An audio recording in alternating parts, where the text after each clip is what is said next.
വിവിധ കേസുകളിൽ ജയിലിൽ കഴിയുന്ന തടവുകാർക്ക് ശിക്ഷ ഇളവ് നൽകാനുള്ള വിവാദ പട്ടിക തയ്യാറാക്കിയത് യുഡിഎഫ് സർക്കാരിന്റെ കാലത്ത് 2016 ഫെബ്രുവരി 17-നാണ് ചന്ദ്രശേഖരൻ വധക്കേസിലെ പ്രതികൾക്കുൾപ്പെടെ ശിക്ഷ ഇളവ് നൽകാനുള്ള ശുപാർശ യുഡിഎഫ് സർക്കാർ നൽകിയത്. വിവാദ സന്യാസി സന്തോഷ് മാധവൻ, ചന്ദ്രബോസ് വധക്കേസ് പ്രതി നിസാം, കാർണവർ വധക്കേസ് പ്രതി ഷെറിൻ തുടങ്ങി കോളിളക്കം സൃഷ്ടിച്ച നിരവധി കേസുകളിലെ പ്രതികൾക്ക് ഇളവ് നൽകാനുള്ള ശുപാർശ യുഡിഎഫ് സർക്കാർ നൽകി. ഇത് സംബന്ധിച്ച രേഖകൾ പീപ്പിൾ പുറത്തുവിട്ടു. 2580 തടവുകാർക്ക് ശിക്ഷാ ഇളവ് നൽകാനുള്ള ശുപാർശയാണ് യുഡിഎഫ് സർക്കാരിന്റെ കാലത്ത്.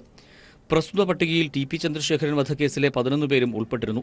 അതോടൊപ്പം വിവാദ സന്യാസി സന്തോഷ് മാധവൻ, ചന്ദ്രബോസ് വധക്കേസിലെ പ്രതി നിസാം, കാർണവർ വധക്കേസിലെ പ്രതി ഷെറിൻ തുടങ്ങി കോളിളക്കം സൃഷ്ടിച്ച നിരവധി കേസുകളിലെ പ്രതികളെയും ഉൾപ്പെടുത്തിയിരുന്നു. സുപ്രീം കോടതിയുടെ മാനദണ്ഡം പാലിച്ചില്ലെന്ന് വ്യക്തമാക്കി അന്ന് ഗവർണർ ശുപാർശ മടക്കുകയായിരുന്നു. LDF സർക്കാർ അധികാരത്തിൽ വന്ന ശേഷം ലിസ്റ്റ് പരിശോധിക്കാൻ പ്രത്യേക സമിതിയെ നിയോഗിച്ചു. സുപ്രീം കോടതിയുടെ മാനദണ്ഡങ്ങൾ പ്രകാരം ഇളവിന് അർഹരല്ലാത്തവരെ ഒഴിവാക്കി പുതിയ പട്ടിക തയ്യാറാക്കുകയും ചെയ്തു. ടി.പി. ചന്ദ്രശേഖരൻ വധക്കേസിലെ 2 പ്രതികളെ പുതിയ പട്ടികയിൽ നിന്ന് ഒഴിവാക്കുകയും ചെയ്തിട്ടുണ്ട്. കൊടിസുനി, കിർമാണി മനോജ് എന്നിവരെയാണ് ഒഴിവാക്കിയത്.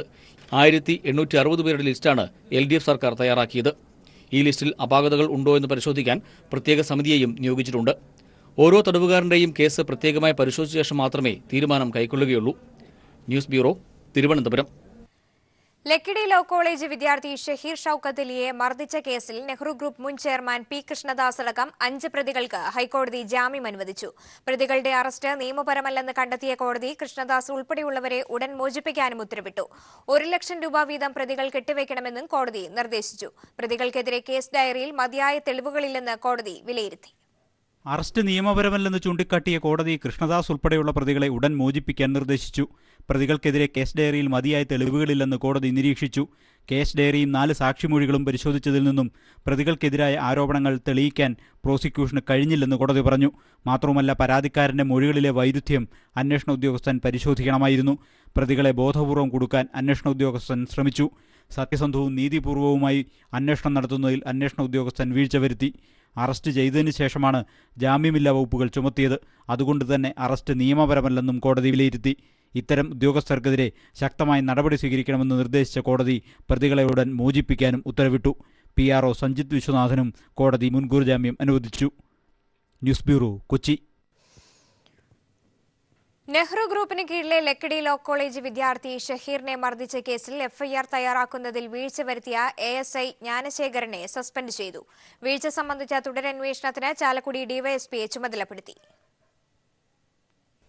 മർദ്ദനത്തിന് ഇരയായ ലക്കിടി ജവഹർ ലോ കോളേജ് വിദ്യാർത്ഥി ഷഹീർ ഷൌക്കത്ത് അലിയുടെ മൊഴിപ്രകാരം ജാമ്യമില്ലാ വകുപ്പുകൾ ചുമത്തിയായിരുന്നു FIR തയ്യാറാക്കേണ്ടത്. എന്നാൽ പഴയന്നൂർ പോലീസ് സ്റ്റേഷൻ ജാമ്യം ലഭിക്കാവുന്ന വകുപ്പുകൾ മാത്രമാണ് ആദ്യഘട്ടത്തിൽ ഉൾപ്പെടുത്തിയത്. ഈ പഴുത് കോളേജ് ചെയർമാൻ കൃഷ്ണദാസ് ഉൾപ്പെടെയുള്ള പ്രതികൾക്ക് അനുകൂലമായി തീർന്നു. കസ്റ്റഡിയിൽ എടുത്ത ശേഷമാണ് ജാമ്യമില്ലാ വകുപ്പുകൾ ഉൾപ്പെടുത്തിയതെന്ന പ്രതിഭാഗവാദം കൂടി പരിഗണിച്ചാണ് ഹൈക്കോടതി കൃഷ്ണദാസിന് ജാമ്യം അനുവദിച്ചത്. കേസ് കൈകാര്യം ചെയ്ത പഴയന്നൂർ ASI ജ്ഞാനശേഖരന് ഗുരുതര വീഴ്ചയാണ് സംഭവിച്ചതെന്ന വകുപ്പുതല അന്വേഷണ റിപ്പോർട്ടിൽ വ്യക്തമാക്കി. ഈ റിപ്പോർട്ട് പരിഗണിച്ചാണ് ASI ജ്ഞാനശേഖരനെ സസ്പെൻഡ് ചെയ്ത തൃശൂർ റേഞ്ച് IG ഉത്തരവിറക്കിയത്. മുമ്പ് ജിഷ്ണുവിന്റെ മരണവുമായി ബന്ധപ്പെട്ട കേസിന്റെ നടപടികളിലും പഴയന്നൂർ ASI ജ്ഞാനശേഖരന്റെ ഇടപെടലിനെതിരെ ജിഷ്ണുവിന്റെ മാതാവ് പരാതി നൽകിയിരുന്നു.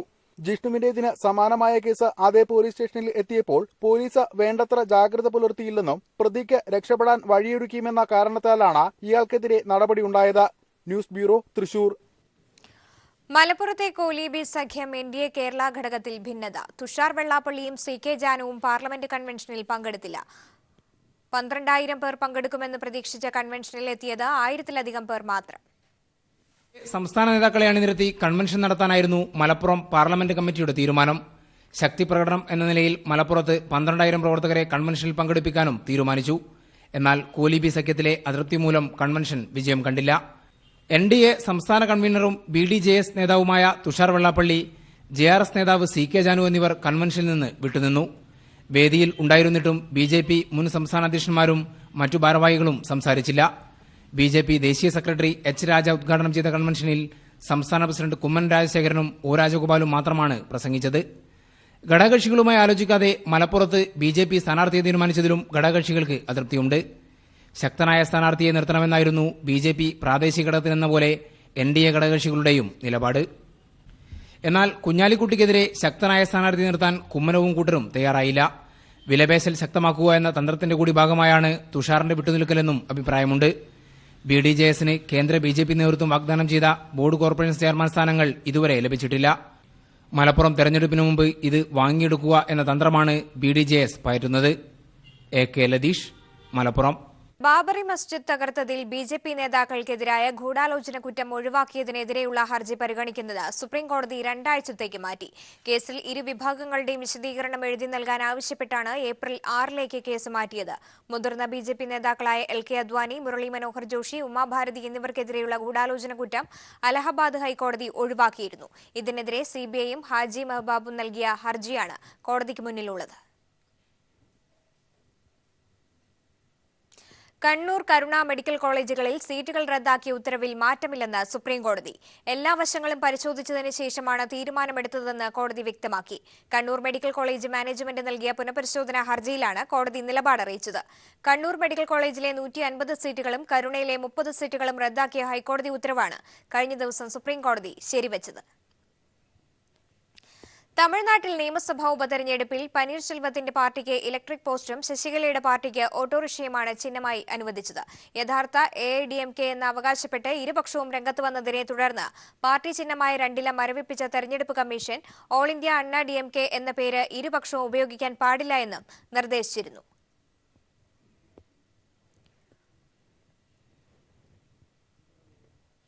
കൊല്ലം കുണ്ടറയിൽ 14 വയസ്സുകാരന്റെ ദുരൂഹ മരണത്തിൽ പ്രതി വിക്ടറുടെ മകൻ ഷിബുവിനെ പോലീസ് ചോദ്യം ചെയ്തു. മരിച്ച ആൺകുട്ടിയുടെ അമ്മയുടെയും സഹോദരിയുടെയും 2010-ൽ കുണ്ടറ SI ആയിരുന്ന R സാബുവിന്റെയും മൊഴി ഡിവൈഎസ്പി രേഖപ്പെടുത്തും. 10 വയസ്സുകാരിയുടെ മരണത്തിൽ അമ്മയുടെയും മുത്തശ്ശിയെ വീണ്ടും ചോദ്യം ചെയ്യാനും തീരുമാനിച്ചു. ഇന്നലെ രാത്രി കൊട്ടാരക്കര ഡിവൈഎസ്പി ഓഫീസിൽ എത്തിച്ചാണ് ഷിബുവിനെ ചോദ്യം ചെയ്തത്. എന്നാൽ 14-കാരന്റെ മരണത്തിൽ തനിക്ക് പങ്കില്ലെന്ന് ഷിബു പോലീസിനോട് പറഞ്ഞു. മരിച്ച ആൺകുട്ടിയുടെ അമ്മയുടെയും സഹോദരിയുടെയും മൊഴികളും ഡിവൈഎസ്പി രേഖപ്പെടുത്തും.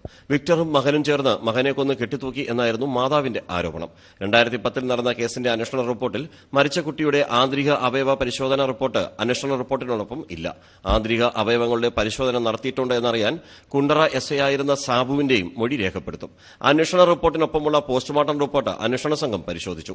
തൂങ്ങി മരിച്ചതായി കണ്ടെത്തിയ ആൺകുട്ടിയുടെ ശരീരത്തിൽ മറ്റു മുറിവുകളോ ക്ഷതങ്ങളോ ഉള്ളതായി റിപ്പോർട്ടിലില്ല. 10 വയസ്സുകാരി പെൺകുട്ടിയുടെ മരണത്തിൽ മുത്തശ്ശിയെയും അമ്മയെയും വീണ്ടും ചോദ്യം ചെയ്യും.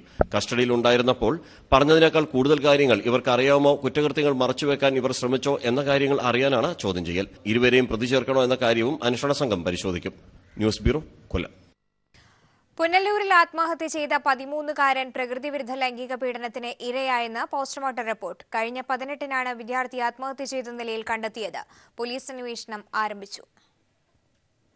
കഴിഞ്ഞ 18-ന് പുനലൂർ കരവാളൂരിലെ വീട്ടിലാണ് 13-കാരനെ മരിച്ച നിലയിൽ കണ്ടെത്തിയത്. പോസ്റ്റ്മോർട്ടം റിപ്പോർട്ട് ലഭിച്ചപ്പോഴാണ് ആൺകുട്ടി പ്രകൃതി വിരുദ്ധ പീഡനത്തിന് ഇരയായെന്ന് കണ്ടെത്തിയത്.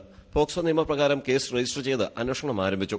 പുനലൂർ ഡിവൈഎസ്പിയുടെ നേതൃത്വത്തിൽ പ്രത്യേക അന്വേഷണ സംഘം രൂപീകരിച്ചു. അഞ്ചൽ സിഐക്കാണ് അന്വേഷണ ചുമതല. പ്രതിയെ ഉടൻ കണ്ടെത്തി അറസ്റ്റ് ചെയ്യണമെന്ന് ആൺകുട്ടിയുടെ മാതാപിതാക്കൾ ആവശ്യപ്പെട്ടു. 4 പേരെ പീഡിപ്പിച്ചെന്നാണ് പോസ്റ്റ്മോർട്ടം റിപ്പോർട്ടിൽ. ഇന്ന് തെളിവ് എങ്ങനെയായാലും കണ്ടെത്തണം. ഇങ്ങനെ വേറെ കുട്ടിക്ക് ഇങ്ങനെ അവസ്ഥ പറയല്. പീഡനമെന്ന് ഇന്നത്തെ വാർത്തക്കകത്ത് 4 പേരുടെ വിരലടയാളം കണ്ടെന്നോ പീഡനമെന്നൊക്കെ പറയുന്നു. ആരായാലും എന്തുമായാലും ഇത് തെളിയണം. ആരായാലും തീർച്ചയായിട്ടും കണ്ടെത്തി കുഞ്ഞുമാരമ്മമാർക്കും ഇങ്ങനത്തെ ദുരിതത വരരുത്. വീട്ടിൽ ആരുമില്ലാത്ത സമയത്തായിരുന്നു ആൺകുട്ടി വീടിനുള്ളിൽ തൂങ്ങി മരിച്ചത്. സഹോദരിയുടെ സ്കൂളിലെ ആഘോഷ പരിപാടിക്ക് കൊണ്ടുപോകാത്തതിന്റെ വിഷമത്തിൽ ആത്മഹത്യ ചെയ്തെന്നായിരുന്നു ആദ്യം കരുതിയിരുന്നത്. ന്യൂസ് ബ്യൂറോ, കൊല്ലം. മലപ്പുറം ലോക്സഭാ ഉപതെരഞ്ഞെടുപ്പിനുള്ള നാമനിർദ്ദേശ പത്രികാ സമർപ്പണം പൂർത്തിയായി. ആകെ 16 പേർ പത്രിക സമർപ്പിച്ചു. ഇതിൽ 3 പേർ LDF, UDF, NDA മുന്നണികളുടെ ഡമ്മി സ്ഥാനാർത്ഥികളാണ്. 9 സ്വതന്ത്രരിൽ 2 പേർ അപരന്മാരാണ്. കഴിഞ്ഞ തവണ മത്സരിച്ച SDPI, വെൽഫെയർ പാർട്ടി എന്നിവർ ഇത്തവണ മത്സരരംഗത്തില്ല. നാളെയാണ് സൂക്ഷ്മ പരിശോധന. 27 വരെ പത്രിക പിൻവലിക്കാം.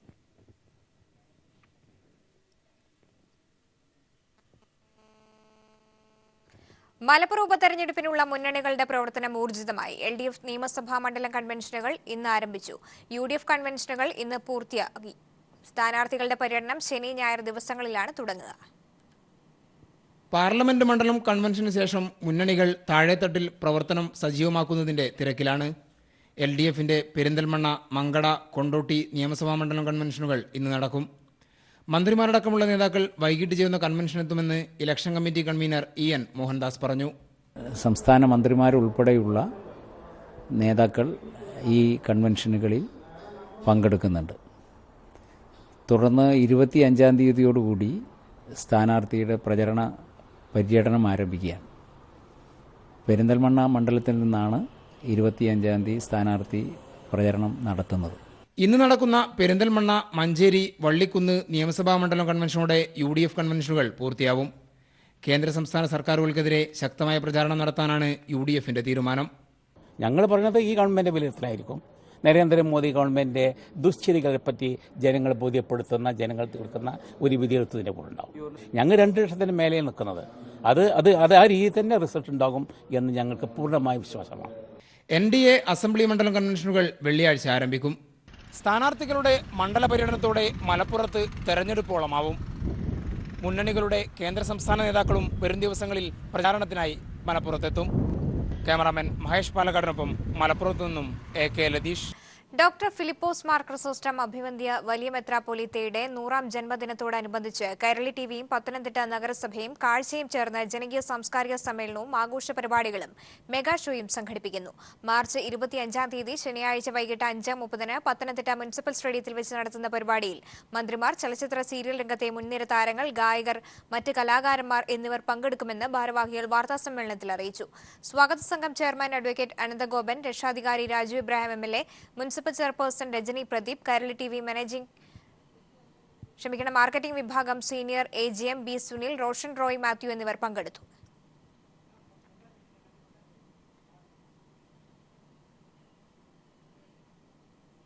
$1.25 കോടി ചെലവഴിച്ചിട്ടും നാട്ടുകാർക്ക് പ്രയോജനമില്ലാതെ ഒരു കുടിവെള്ള പദ്ധതി. കങ്ങഴ കൊറ്റഞ്ചിറക്കുന്നിൽ മുകളിൽ ആരംഭിച്ച പുതുവെട്ടിച്ചിറ കുടിവെള്ള പദ്ധതിയാണ് ഇന്നും അവഗണന നേരിടുന്നത്. 11 വർഷങ്ങൾക്ക് മുൻപ് നിർമ്മിച്ച പദ്ധതിയാണ് പാതിവഴിയിൽ നിലച്ചത്.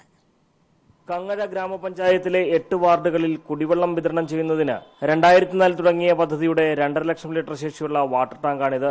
വാട്ടർ അതോറിറ്റിയുടെ കുളത്തൂർ പമ്പിംഗ് സ്റ്റേഷനിൽ നിന്നും കുടിവെള്ളം മുണ്ടത്താനം ടാങ്കിൽ എത്തിച്ച ശേഷം അവിടെ നിന്നുമാണ് ഈ ടാങ്കിൽ എത്തിച്ച് വിതരണം ചെയ്യുകയായിരുന്നു പദ്ധതി ലക്ഷ്യം. എന്നാൽ മുണ്ടത്താനത്തിനും ഇടയപ്പാറയ്ക്കുമിടയിൽ പൈപ്പ് ലൈൻ സ്ഥാപിക്കാതെ കൊല്ലം സ്വദേശിയായ കരാറുകാരൻ ജോലികൾ ഉപേക്ഷിച്ചതോടെ പദ്ധതി നിലക്കുകയായിരുന്നു. പിന്നീട് വന്ന UDF സർക്കാരും പദ്ധതിയെ പൂർണ്ണമായും അവഗണിച്ചു. പഞ്ചായത്തിലെ 4000-ഓളം കുടുംബങ്ങളുടെ കുടിവെള്ള പ്രശ്നത്തിന് ഈ പദ്ധതി പ്രവർത്തനം തുടങ്ങിയാൽ പരിഹാരമാകും. കങ്ങഴ പഞ്ചായത്ത് പ്രസിഡന്റ് B പ്രദീപ്: ഈ ഒരു കുടിവെള്ള പദ്ധതി യാഥാർത്ഥ്യമാകുകയാണെങ്കിൽ വളരെ കങ്ങഴയിലെ സംബന്ധിച്ചിടത്തോളം എനിക്ക് തോന്നുന്നു 8 വാർഡിൽ 15 വാർഡിൽ 6 വാർഡ് പൂർണ്ണമായിട്ട് 2 വാർഡ് ഭാഗികമായിട്ട് അങ്ങനെ 8 വാർഡിലെ കുടിവെള്ള ക്ഷാമം പരിഹരിക്കാൻ സാധിക്കും. പക്ഷെ അത് 2004 തൊട്ട് ഇപ്പൊ 2017 ആയിട്ടും ഏകദേശം 13 വർഷത്തോളമായി ഇതിന്റെ പണികൾ ഒന്നും എത്താത്ത ഒരു സ്ഥിതിയിലാണ്. പദ്ധതിയുടെ ഭാഗമായി പഞ്ചായത്തിലെ 24 കേന്ദ്രങ്ങളിൽ സ്ഥാപിച്ചിരുന്ന പൊതു പൈപ്പുകളടക്കം ഇന്ന് തുരുമ്പെടുത്ത് നശിച്ചു. 2.5 ലക്ഷം ലിറ്റർ ശേഷിയുള്ള ടാങ്ക് കൊതുക് വളർത്തൽ കേന്ദ്രമായി. 30 ലക്ഷം രൂപ കൂടി അനുവദിച്ചാൽ മാത്രമേ ഇനി പദ്ധതി പൂർത്തീകരിക്കാനാകൂ. പുതുവെട്ടിപ്പാറ കുടിവെള്ള പദ്ധതി യാഥാർത്ഥ്യമാകുമെന്ന പ്രതീക്ഷയോടെ കാത്തിരിക്കുകയാണ് ഇവിടുത്തെ ജനങ്ങൾ. ഒരു വേഴാമ്പലിനെ പോലെ. ക്യാമറാമാൻ സാംജിത്തിനൊപ്പം കങ്ങഴയിൽ നിന്നും TP പ്രശാന്ത്. പ്രമുഖ സ്വർണ്ണാഭരണ വ്യാപാരികളായ ഭീമ ജുവൽസിന്റെ പുതിയ ഷോറൂം തൃപ്പൂണിത്തുറയിൽ പ്രവർത്തനം ആരംഭിച്ചു. തൃപ്പൂണിത്തുറ നഗരസഭാ ചെയർപേഴ്സൺ ചന്ദ്രികാദേവി ഉദ്ഘാടന കർമ്മം നിർവഹിച്ചു. മാനേജിംഗ് ഡയറക്ടർ ബിന്ദു മാധവ്, ഡയറക്ടർമാരായ സരോജിനി ബിന്ദു മാധവ്, അഭിഷേക് ബിന്ദു മാധവ്, അഷിത തുടങ്ങിയവരും ചടങ്ങിൽ പങ്കെടുത്തു. തൃപ്പൂണിത്തുറ പോളക്കുളം റോഡിലാണ് പുതിയ ഷോറൂം പ്രവർത്തിക്കുന്നത്. ഈ മാസം 26-ന് തിരുവല്ലയിൽ മറ്റൊരു ഷോറൂം കൂടി പ്രവർത്തനം ആരംഭിക്കുമെന്ന് മാനേജിംഗ് ഡയറക്ടർ ബിന്ദു മാധവ് പറഞ്ഞു.